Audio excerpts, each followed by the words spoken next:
There we go. I started writing my PowerPoint presentation, and usually I take the old PowerPoint, save it, and then create another one, delete it. Well, this one, the front page was about birds. So I was giving a bird photography class to somebody. I can't remember who. Those are pictures I took out in my backyard, so I apologize. But basic seed starting. So I'm going to preface this by saying that we've been doing seeds since the days of the Pilgrim. And in this room, there are 100 times more experience than I have. I started seeds for the first time last year. And holy cow, did I make some mistakes. I'm going to try to go through this. Yeah, I think we could do this. There's a lot of information. I'll make sure that we provide this information for everybody. I'm also videoing this right now, and we'll be putting it up on the Extension YouTube page in the next week or two. Okay. So real quickly, what we're going to talk about why you want to start seeds, when, where, seeds, equipment, lighting, heat mats, trays and pots, soil, water, fertilizing. Yes, you do fertilize seedlings. Thinning, and that's probably one of the ones where everybody goes, I have no heart to cut that beautiful plant away, but you gotta. Hardening off, and then we're going to end with my mistakes, okay? Because I think it's best to illustrate some of the things that I could have done better, and then some tips for everybody in the class. She's correct. Marian's correct. Right now, you should be, this is the perfect time to be starting some seeds. Tomatoes, probably not so much, but right now, lettuce, kale, all those cold weather crops, you could be starting those now. But we're going to jump right in. So why? Flat out, it's the cost. I drove by one of the big box stores yesterday, and it was a 6-pack tray of some sort of yellow flower, $23. They're trying to get rid of last year's inventory so they can get more expensive stuff at $23. If you go to another store, you can get a 6-inch parsley plant for $11. Those prices are not going to go down. I can get a package of zinnia seeds for $1.96 at the dollar store that contains 100 seeds. And we're going to talk about seeds. Seeds are a fraction of the cost compared to plants. You can also collect your own seeds. I was talking to one of our trainees, David back in the room, who also does the collecting. There is nothing more rewarding than this year growing something out of a seed from a plant that you grew last year, and then you take the seeds and you put them in jars or you save them, and then you put them in the ground, all of a sudden something starts growing. There's nothing more satisfying to me than that. You get a sense of control, and you also get a variety. There are thousands of plants, and if you go to the NC Extension page, you got the plant toolbox. If you've never seen that, you should. There's thousands of native plants for pollinators, thousands. You go to a box store, I'm trying to be delicate. You go to a box store and you have the same 10 or 12 plants. The variety is so much more out there. And you could do that with seeds for a fraction of the cost. Garden management, you know where the sun is at in your garden. You know what's going to grow best. You know where you want to put flowers, or you want to put herbs or vegetables. You can now control better, I think, because of the variety. And then organic gardening. We assume that some of the box stores sell tomato plants that are organic. I can't guarantee that. I don't know what they've done to facilitate the growth of that plant. You, starting from seeds, could facilitate that. So when? If you go on Google right now and say, when should I start seeds, you're going to see thousands of these. If you're on a Facebook person, there are hundreds of people every day posting, can I start tomatoes today? We all know how it goes. Christmas ends, you put this Christmas stuff away, you get one of these in the mail, you sit down, cup of coffee, you make your list, and you wait and I want to put stuff, and especially last week when it was 70 degrees, I guarantee you people were putting stuff in the ground. I went to Lowe's yesterday, and they're already starting to sell all the daffodils and all the other things. We have a frost coming. We have a frost coming. So the question, when? Everybody probably should know, and if you don't, our zone is zone 7A. That's changed. A couple of years ago, I think it was 6B. We're like right on that line.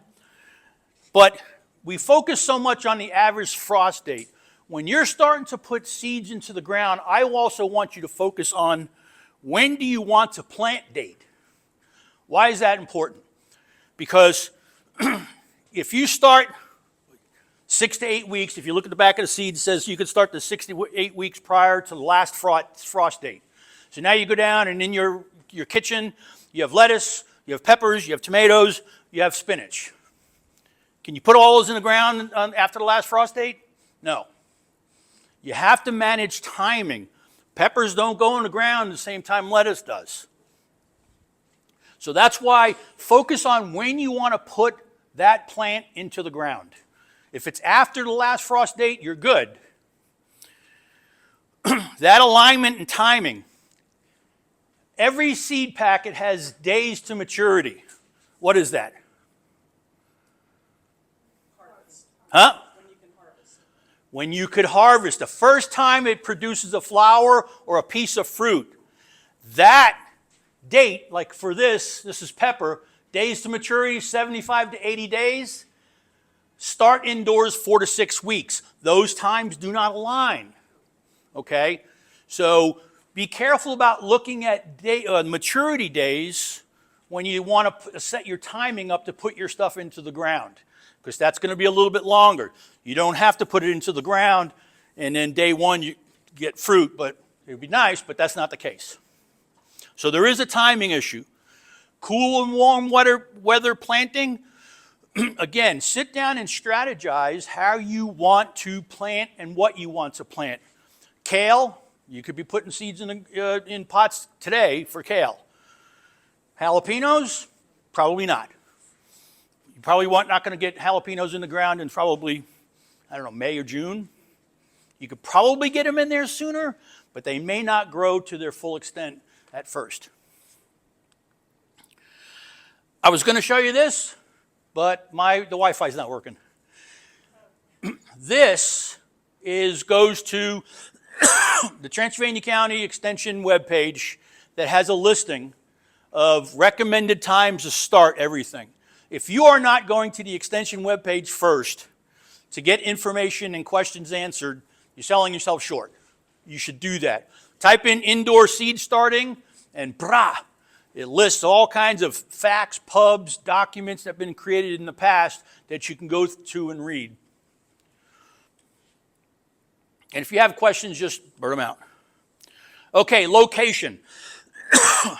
Last year, my wife was pretty upset with me because I was new and I converted my downstairs bedroom into a nursery, and I had literally, and I'm going to show you a picture, I had 50 dahlia pots on my kitchen counter. She wasn't that happy. And then the cats thought these were kind of cool. My cats are okay, especially after the shock treatment. No, I'm just kidding. But location is important because the biggest cause for the lack of germination is warmth, heat. People say, I'm going to start my seeds in the garage. Unless you have a heated garage, I don't. Or you're using heat mats, which could help, but not always. Okay, my garage gets pretty darn cold. Okay, so location within the house is really important. You want to know what the temperature is going to be in that house. My downstairs is set to 70 degrees. I didn't use a heat mat, had no problems.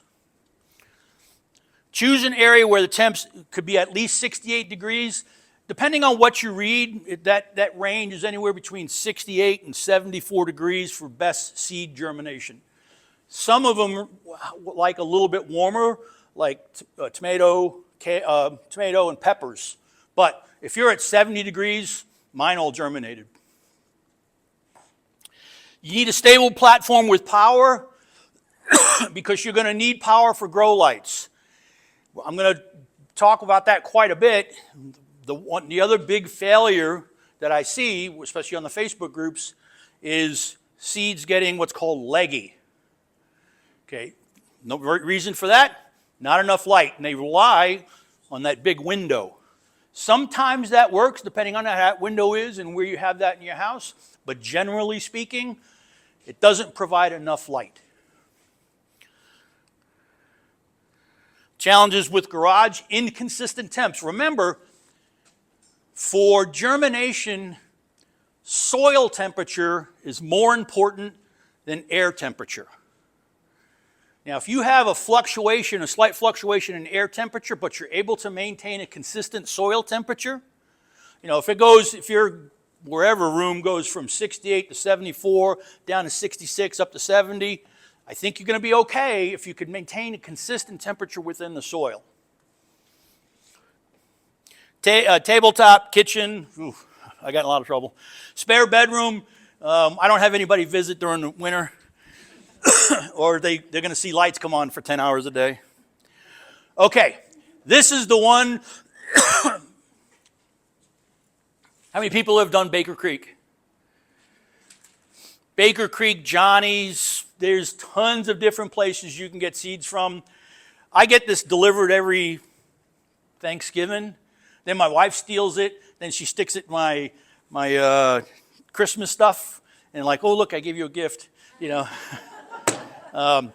Anybody wants it, they could have it. I've already stole from it. So where to get them? The library. This says second floor. It's not second floor. It's the first floor. Free seeds. However, I am asking, as gardening professionals, if you had an opportunity to restock that display, please do so. But they stocked, I talked to her yesterday, it's been fully restocked, plenty of seeds there. Please don't go in there and take 14 packs, take a couple of packs and leave some for the rest. But right here at the library. Right by the elevator. It's right by the elevator. Seed swaps, a lot of garden clubs have seed swaps, online seeds and purchase online locally. You can get a lot of decent seeds, and please don't worry about, I'm going to get my seeds at the Dollar Tree. Those seeds are just fine as long as there's not an expiration date that's been passed. And I'll talk about expiration dates in a little bit. But Dollar Tree is just a great place to get your seeds. And your own saved stash. How many people save their own seeds? It's awesome. Lots of ways to do it. Really, it's just keeping those seeds in a cool, dry place with not too much fluctuation in the temperature. I keep mine in a box. Now, I keep this in the garage because I don't care if it gets cold. And then every time I get deliveries that have these silica packs, I keep them and I throw them in there. Helps keep the moisture out of there. Then I sit down at the beginning of the year and do an Excel spreadsheet and strategize my seeds. Expiration dates. So all of them have expiration dates. What I'm reading is that there really isn't, seeds really don't expire. They lose what's called viability. Okay? And not all seeds, even if you get a pack of seeds that says expires in 12 of 2026, there's still what's called a germination rate. I got this seed delivered the other day from Johnny's Selected Seed. This is Cosmos. I grew some Cosmos last year. It went nuts. This, unlike some of the other seed packs, will tell you what the germination rate is for that lot. Not all seed packs do that.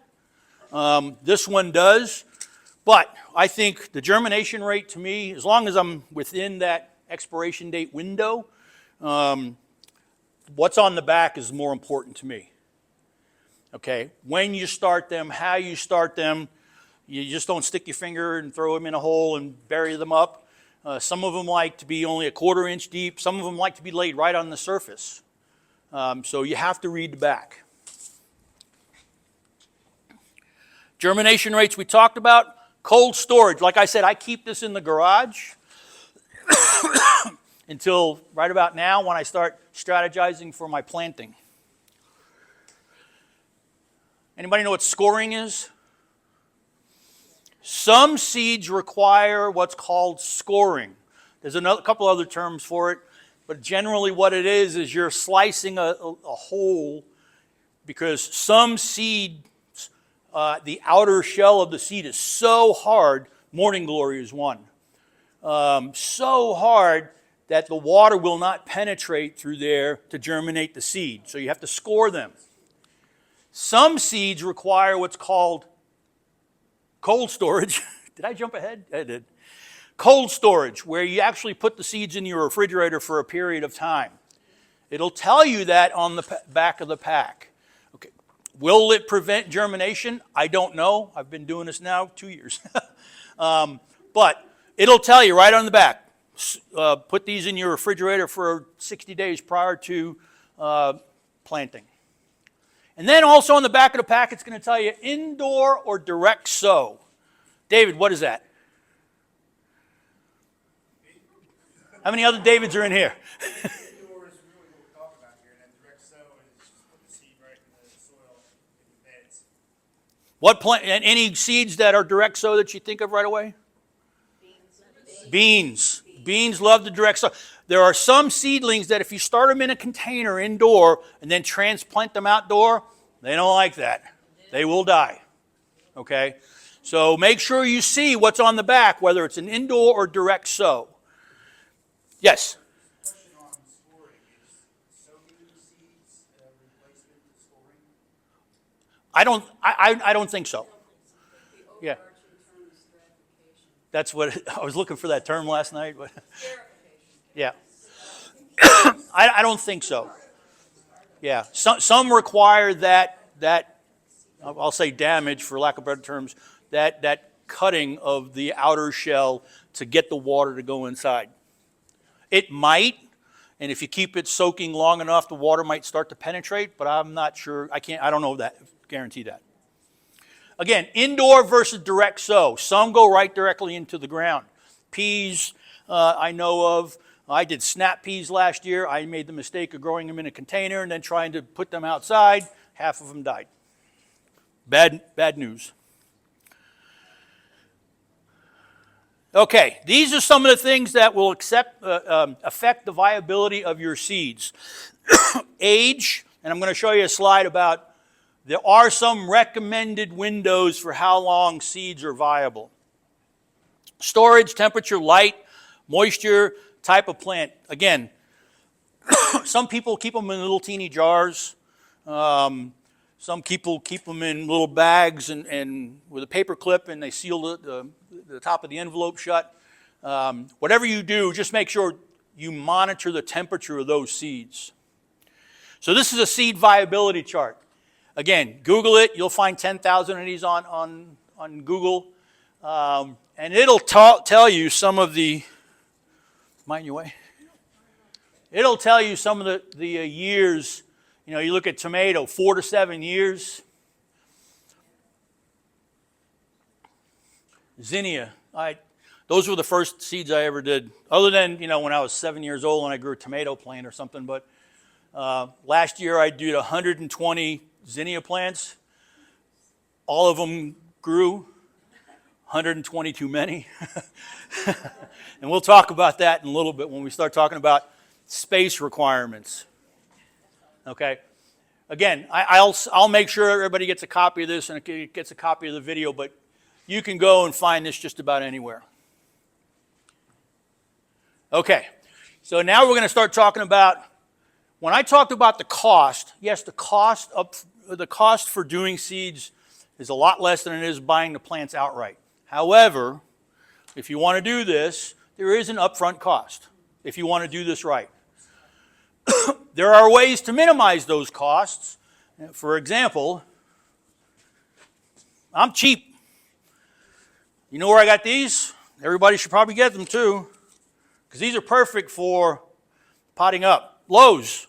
Go to Lowe's in March, April, May, June. Go to the outdoor center. They have a rack right there on the right-hand side. It's where people dump these things, and they're all free. I go there once a month during the spring and the summer, and they're all free. This is the setup I now have at my house. You do not need this setup. Okay? I could probably grow about 700 plants. I'm not going to do that. But it's nice, and this is down in my downstairs bedroom. Nobody lives there, so. This is typically a 6-tier system. I narrowed it down to 5.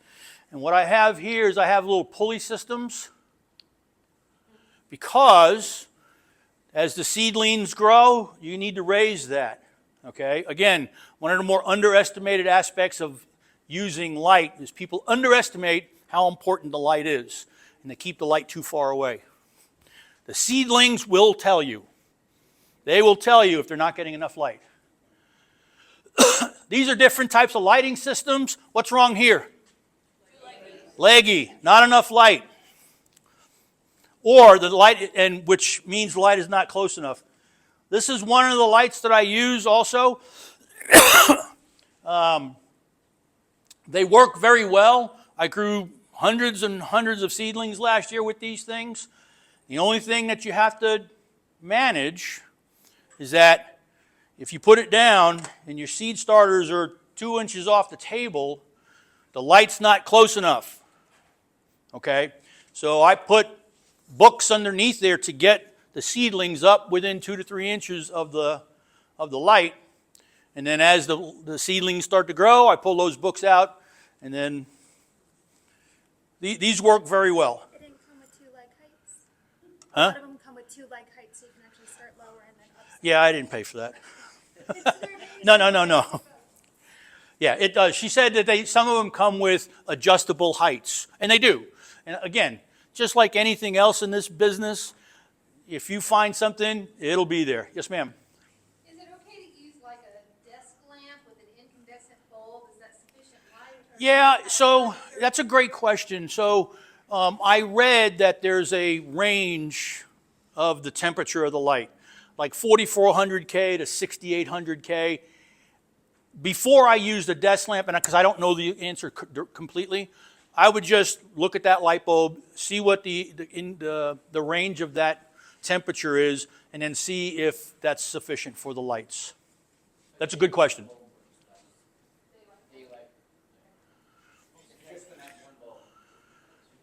Yeah, so these are clearly leggy. Can you fix them? Sometimes. Sometimes the way people fix them is they take them and they rebury them down to within ½ inch of the first leaves. Sometimes that works. Sometimes you got to start all over again. Okay? And then these are those, and we're going to talk about that. These. I don't know if anybody ever used these before. You put the seed in there, you put water, it expands. They work well to a certain extent. I've had hit and miss with them. Lighting. One of the more underestimated aspects of seed starting. You don't necessarily need to start the light until you start the seeds pop up through the dirt. However, there are some plants that like that light even though the seed hasn't popped through the dirt. You just need to double check what you're trying to grow. And like my system, this is not my, those things put out a little bit of heat. So that helps. Light duration, 10 to 12 hours a day. I've seen everything from people doing it to 16 hours a day. I try to mirror sun up and sundown. I usually do 10 to 12 hours a day. So a timer. So you don't have to rush downstairs or wherever your stuff is. Get a timer, pop it in the wall, and you should be good to go. Here's where people make their mistakes. They don't keep the light close enough. And when I mean close, I mean 2 inches away. Because if it's further than that, then they're going to start to stretch. I need light. And they get leggy. Okay, 2 inches. And then as those things start to come up, you could raise your light if you have a pulley system, or put books underneath that, or whatever the case is. But that's the problem, is they don't keep that light close enough. And you adjust as it continues to grow. Use of natural light. Can you use the light coming from a window? You can, but boy, that has to be perfect. Okay? It really does. And then seedlings will tell you if there's not enough light. You could start to see if they get thin around the base, then they start to heel over a little bit. Yeah, they're probably getting a little leggy. And again, there are ways to mitigate that. But again, seedlings, and people here know, you get a seedling that's 1.5 inches or 2 inches tall, and now one of the ways to mitigate that is to pull it out, bury it deeper, and put it back. Do you know how delicate those things are? You know, they are. In my big old fat paws, I break them all the time. Heat mats.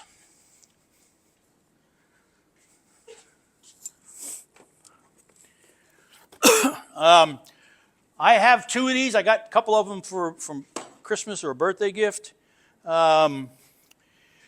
They do work well. People rely on them quite a bit. I didn't use these last year because the bedroom downstairs was warm enough.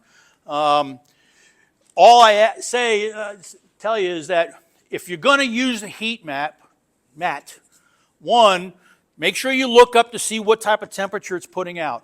The only time I really use this is I use it for my sourdough starter. Because my house upstairs is a little too cool for the sourdough to start. Some plants, it's not necessary. Tomatoes, peppers, cold weather plants, not necessary. Lettuce, kale, not necessary for the heat mats. But you can use these. Some of them have a thermostat on them, all right? This one does not, but look it up to make sure that you understand what the consistent temperature that the mat is putting out. Again, if you're within that range, someone was telling me that they had one underneath their seeds, and they think it was at 90 degrees. Chances are you now have popcorn. But those are heat mats. Best not to use for cold weather. I would have read that first. I wouldn't have made the mistake. So water resistant. How many people here have watered their plants and spilled water? Okay, enough said. These are not waterproof. They're water resistant. They should be okay, but just be careful. Okay, it is electric.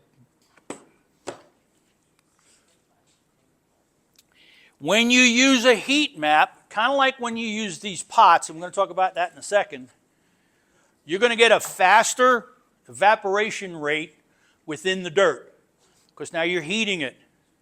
Okay, just monitor that. You don't want those seedlings to dry out. That'll certainly, almost always kill them. Again, what I talked about earlier, successful germination is consistent soil temperature, not necessarily the air temperature. All right, pots and trays. Here's where we start getting into things. Initial seed starting trays, and we're going to talk about it a little bit. Egg cartons, I think, Holly and some other folks gave the presentation using the milk jugs. You could use just about anything for starting seeds. Again, the Pilgrims, corn, whatever. You could do large volume, and I'm going to go through these so I could talk a little bit about it. Some of these trays have what's called a humidity dome. So this, I used it for one. I had a couple of these last year, and I wanted to see the difference between this and not using it. I didn't have much difference at all. I did get some condensation built up in the dome, which was fine. It has little air vents. The key about when you get trays like this is, one, because the gardening industry is a big business, so inevitably this is what you want. You want that to fit in there. But you go to Amazon and you look up seed tray and then you look up potting tray, and you have to search to make sure that point A fits into point B. Sometimes they don't. You can get tons of different sizes of both of these. It's important that your seed trays have holes in it, and we're going to talk about watering, because when you put them in this thing, boop, you do not water from the top. You water from the bottom. Again, it's like feeding a 3-day-old kitten water with a fire hose. It's going to kill it. But making sure that fits nicely in there. And they come in large sizes. This is this is the tray that's going to get all the plants for the Master Gardener sale. I'm doing 72 for them. But again, this is a 72 pot one. They come up and they get bigger. Now, my big old fat paws, now you just make sure that when you go to these things, you have to transplant this out of here and put it into something else. The smaller these get, the more difficult it gets. And if you can feel this one is pretty solid and rigid. This one here, it's kind of cheap, and I don't know how many I went right through. I had a system. I sat at my table. I was repotting up all the zinnias. I had a spoon, and I'm trying to spoon these things out. Tip number 1, never transplant until you've completely watered them. Because if you do it when it's dry, holy cow, there was dirt everywhere, okay? Don't pull on them. You have to scoop them out of there, because you'd be surprised, a little teeny 4-inch or a 5-inch plant, now that it has true leaves, how many roots are sticking out that hole?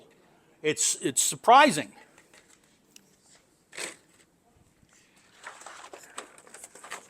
I tried these once. Okay, people swear by them. I didn't get very lucky with them. Can I just say about the inexpensive, that the flimsy one you were talking about? Yep. They poke from the bottom and just push it right out and reach. I figured that out. Yeah, I did figure that out. So, and if you didn't hear Marianne, the other way of getting them out of there is you push up through here and it pushes it up and out. No, I was knucklehead. No, I'm going to be smart and spoon it on out of there. It, 35 cents thing to use next year, right? yeah, exactly. So this is a small little setup right there. Again, you don't need a setup like I have. You know, that's a tabletop system right there. Couple of lights. I guess the lights should be lower. These are designated grow lights. And right there on the top, and these things, what is that? 40? 1, 2, 3, 4, 5, 6, 7, 8. 40 cells. That's a lot of plants, because you're going to need to figure out what to do with them. Yes, David? I've been through a few iterations with different trays, and I've used pods, like the 72 pods. And I've actually reduced down to using 12-cell trays. The reason I do that is if you're growing a lot of different crops, they're going to sprout at different rates depending on what you're doing. And if you put everything, like a certain tomato in a 12 tray, or a 12-cell tray, You've been looking at my notes. No. That's a great point. When I start here in a second, I'm going to talk about tray management. Okay? One of the worst things you want to do is put lettuce and tomatoes in the same tray. Because now you're messing around trying to get tomatoes out, or the lettuce out, because the tomatoes still have to stay, you know. Steve, that last slide you had with the, so your setup there, could you also start that outside in the yard and just let the sun be your light? So, great point. Do you want to do that 2 weeks ago when it's 35 degrees? The domes are not going to increase heat. They're going to retain heat. So again, it depends on what's out, how consistent that temperature is outside. Could you do tomatoes like that? Maybe you could do them outside, but now you're banking on whether or not you have consistent temperatures. Yeah, I think if you're doing something that needs the cold stratification, like Holly's and Mary Ellen's program, you could go that way. But you're not gonna be warm enough to start something. We're picking on you, Holly. that needs warm. Yeah. I start, like my dahlias, I do dahlias, I save my bulbs every year. And I start those inside, and then I let them go outside a little bit. Again, they're a little bit more of a warm weather plant. Yes, Holly? I was just gonna say, you can do that outside, and the tomatoes will come up when tomatoes would normally come up in this climate, because they will, they're gonna respond to the cues of nature. What Steve's doing here is tricking them into thinking that it's later in the season than it is, so that when it's the right temperature to put them out, they're ready to go. So you're getting a little bit of a head start on the season this way, which is what's so valuable about it. On the bottom here, I put size, available space. I want you to keep that in the back of your mind here in a couple of slides, because I created a monster last year. These are some other pots and trays. Now, last year I used these for after I potted up. What's the problem with these? They dry out very fast. So you have to be careful and monitor your water. Okay? These dry out very fast. Can you put those directly in the dirt? Yeah, apparently you can. What I do, and I've done that, I just ripped off the bottom and then kind of broke it a little bit just so the roots have a place to expand. But yeah, these can go directly in the ground. Marianne. And another tip with those is make sure you don't leave the top of it above the soil level, because it will actually wick the water out. So you need to bury that pot completely beneath the soil level. Great tips. Again, I did this last year for the first time, so I learned a lot. What about that one, go back to, so if I just did a cardboard egg carton like what you've got. Yep. Could I just tear those the cardboard cups and put those in Yeah. the ground? That would also? Yep. Okay. Yep. And after a while, once these things are ready for transplanting, those things become very flimsy and fragile. They break very easy, All right, I'm trying to maintain on. Okay. What is your plan for potting up? This is important because all of a sudden you have two of these, which is 144 plants. 144 plants. Where the hell are you going to put them? That was the exact way my wife told it to me. And I had more than 144. This is what my backyard, my porch looked like after I started potting up, and this was only half of them. Okay? Because you're taking 72 plants from this and putting them in something like this. Remember I talked about space considerations? Where are you going to put them? Because they're still going to need, for a while, they're still going to need artificial light. These are not ready to go outside yet. Even once you put them in there, they're not ready. They still need some time. Make sure you understand where you're going to put that. Because there's nothing like looking down and going, look, honey, I have 140. Oh, my goodness, that's great. And then your wife or your husband or your spouse going, where the hell are you putting all those? And not where you're going to put them after you pot them up. Garden management. Where are you planting all these things? I'm running around the property going, okay, I'll throw some zinnias there. I'll throw some zinnias there. So just, what's your plan for potting up? Take some zinnias to lawns. Yeah. This was another one of my tables. Those are all dahlias.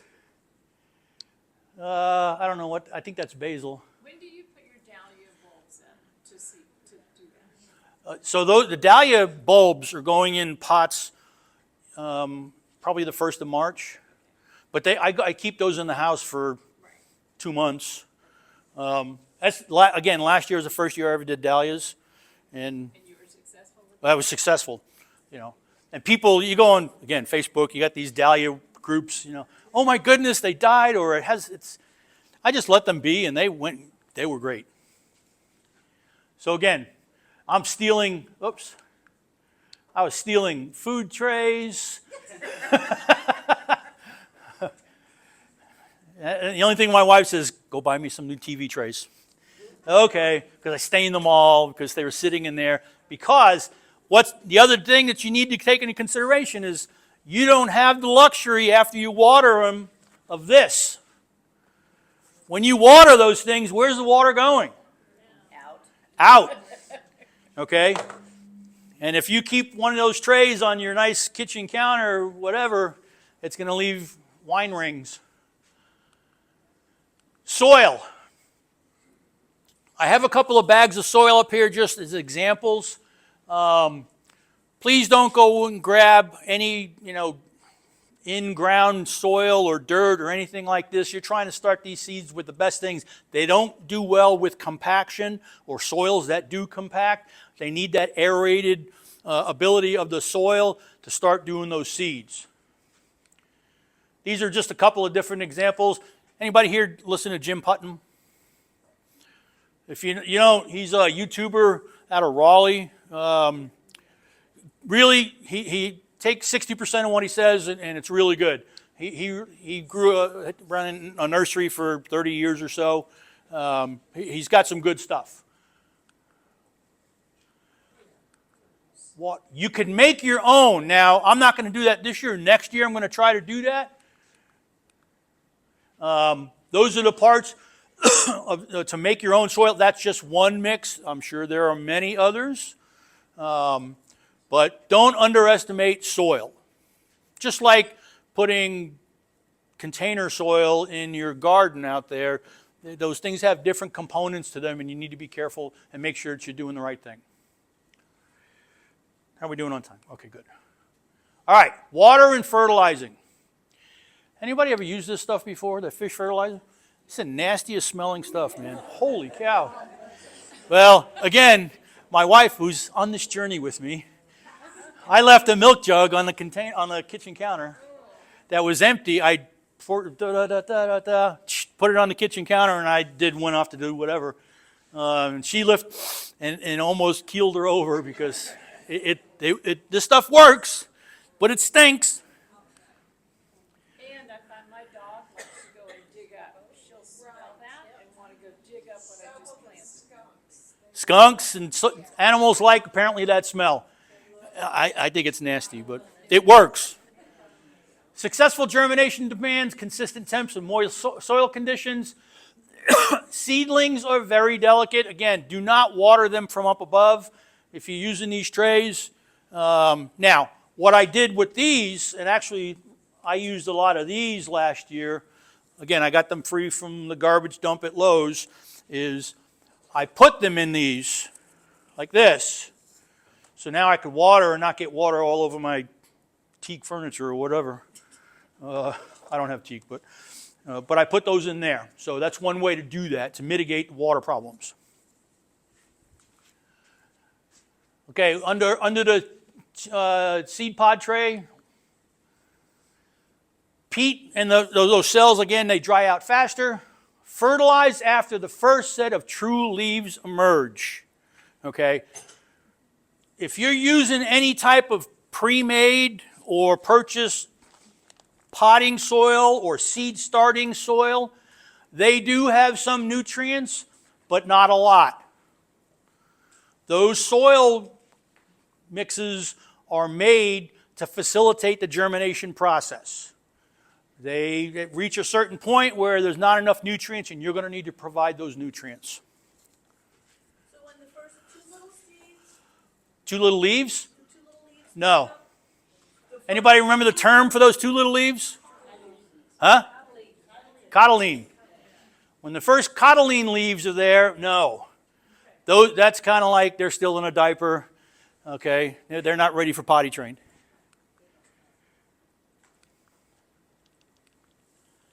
And then, again, I used a fish emulsion because, again, it's diluted. I pour it right through the bottom, and it's fine. What's happening here? That's when someone's having too much Pinot said, I'm going to go plant some seeds. And now you have this mess. What's the problem here? What do you have to do? You got to germinate. I mean, not germinate. Oof. You got to thin them. Now, I had these beautiful zinnia seedlings. They were 4 inches, and I had 3 of them in one of these. Then I had to sit there and snip 2 away. Now, can you thin them by separating them? Yeah, I tried it. Again, big fat paws didn't do very well with those. But we'll talk about thinning real fast. It does promote healthier plants. You don't have 3, 4, 5, or in that case, 50 plants vying for just the same nutrients and the same growing space. Thin after appearance are the first set of true leaves. Okay, so you have the cotyledon come up, then you're going to have nice little leaves, and typically you can tell because the first true leaves have ridges, depending on what you're growing. And it's pretty obvious to tell. Facilitates airflow, disease reduction, conserves nutrients. Consider snipping versus pulling. This is where people go, I don't want to do that. I want to kill it. I grew that. You can do that. Now, I've also seen people doing this, and I was reading something where they put 3 seeds or 2 seeds per container, but put the seeds on either side, like one in this corner and one in this corner. Again, it's going to go back down to space management because now you're doubling the amount of plants that you're going to have to manage after it's ready for potting up.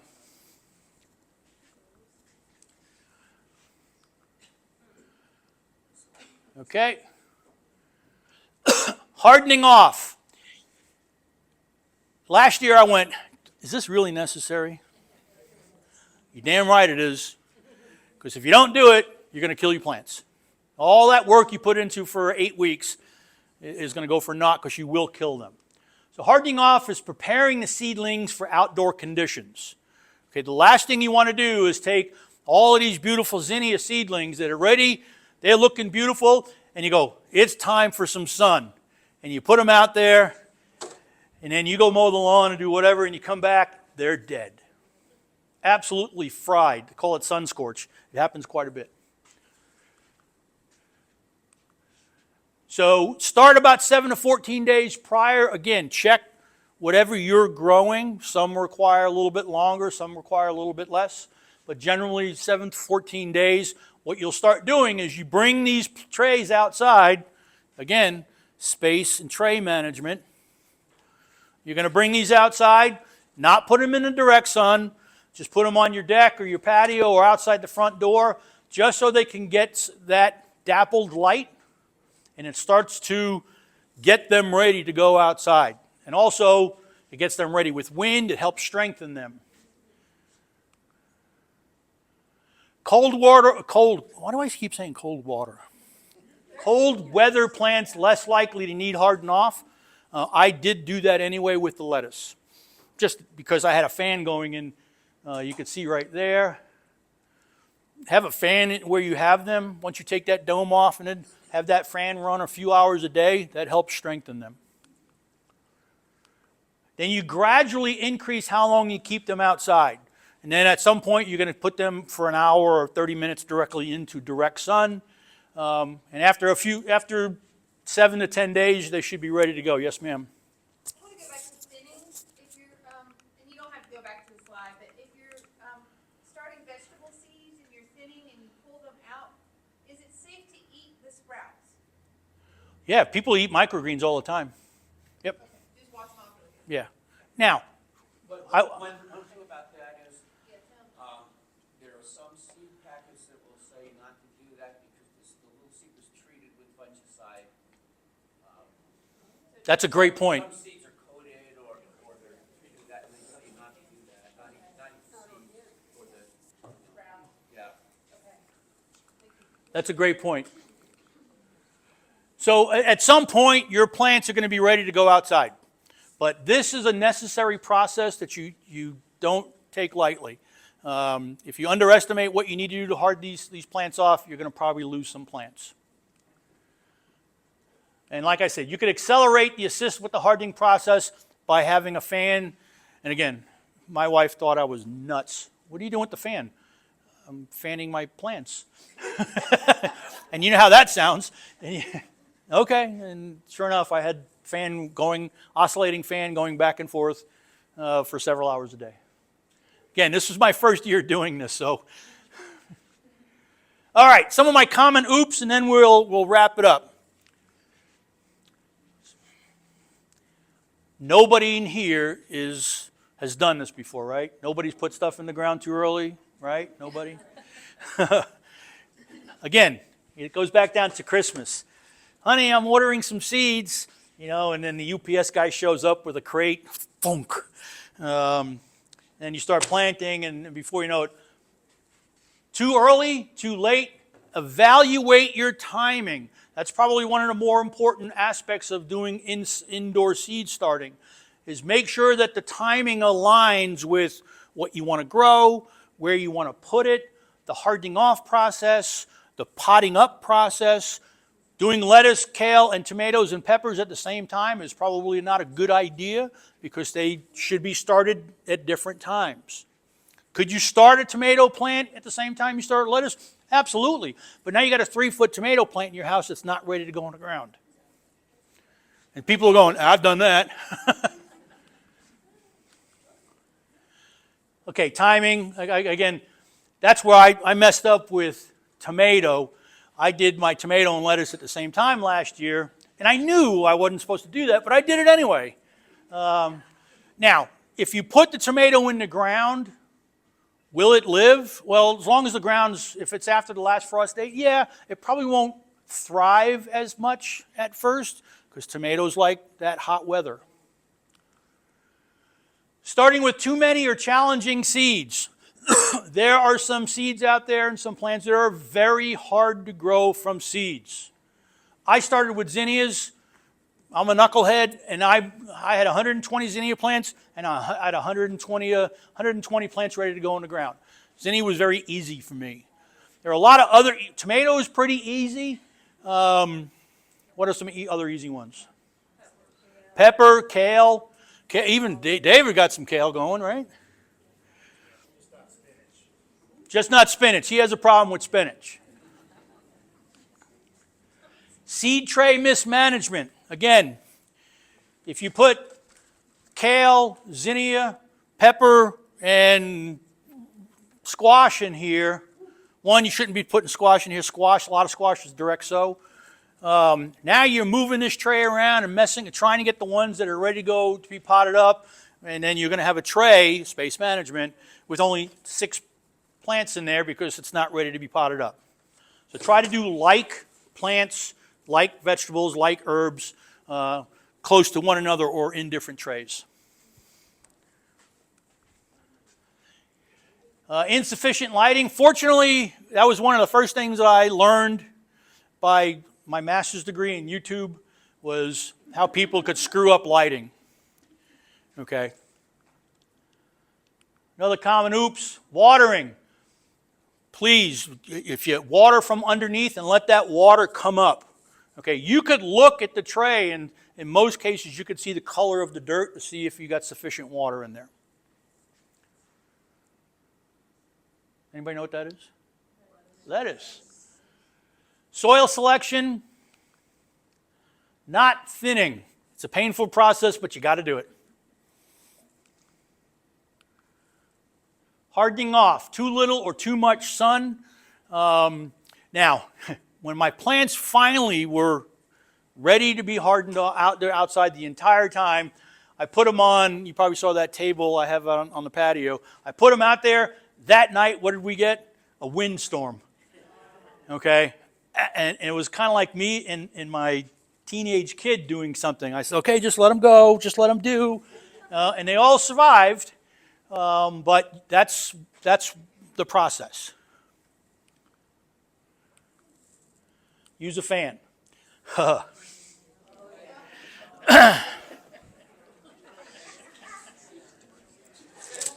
There is nothing worse than sitting down with your glass of Pinot, putting seeds in this thing and going, What the hell did I just plant?